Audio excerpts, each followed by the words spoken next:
కొంచెం విప్పిన నెమలికి మళ్ళీ తొలకరి జల్లుల మేఘం మళ్ళీ అలజడి హృదయం మాడిన కూచిపూడి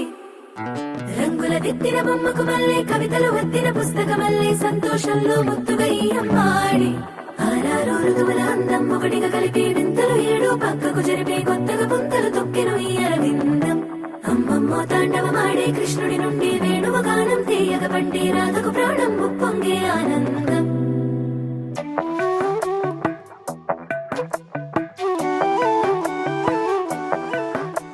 మధురము కదా ప్రతొక నడక నీతో కలిసేలా తరగని కథ మనదే కనుక మనసు మురిసినిలా ఒసురే